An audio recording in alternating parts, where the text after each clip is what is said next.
पुण्यात पुन्हा एकदा गाड्यांची तोडफोड. कोयता गँगनं चारचाकी वाहनांची तोडफोड केल्याची माहिती. पुण्यामधल्या बीटी कवडे रोडवरची घटना. ही घटना सीसीटीव्ही कॅमेऱ्यामध्ये कैद. कोपरगावमध्ये बंदुकीचा आणि तलवारीचा धाक दाखवून दरोड्याचा प्रयत्न. ही घटना सीसीटीव्हीमध्ये कैद. मात्र स्थानिक नागरिकांनी दरोडेखोरांना चोप देत दरोड्याचा प्रयत्न हाणून पाडला. या प्रकरणी 4 आरोपींना अटक. सातारा शहरामधील वेगवेगळ्या ठिकाणी शहर वाहतूक नियंत्रण शाखेची कारवाई. 36 मॉडिफाय केलेल्या दुचाकींवर कारवाई केल्याची माहिती. ध्वनी प्रदूषण करणारे सायलेन्सर हॉर्न असलेल्या दुचाकी जप्त.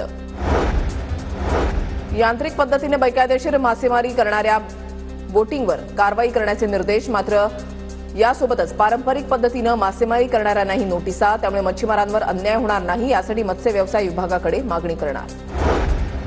धाराशिवमधील कृष्ण मराठवाडा सिंचन प्रकल्पाच्या 5व्या टप्प्यामधील कामाच्या चाचणीचं आयोजन. तुळजापूर तालुक्यामधील सिंदफळ ते रामदारा या टप्प्याची होणार चाचणी. जलसंपदा विभागाची माहिती.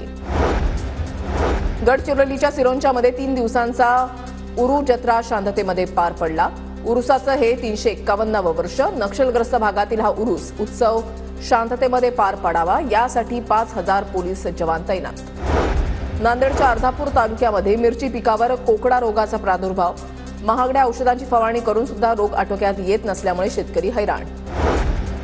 येवला तालुक्यामधल्या एरणगाव इथे मोसंबी लागवडीचा यशस्वी प्रयोग. 2 एकरातून मिळणार 30 टन मोसंबीचं उत्पादन. एकूण 5 ते 7 लाखांचा नफा शेतकऱ्याला अपेक्षित.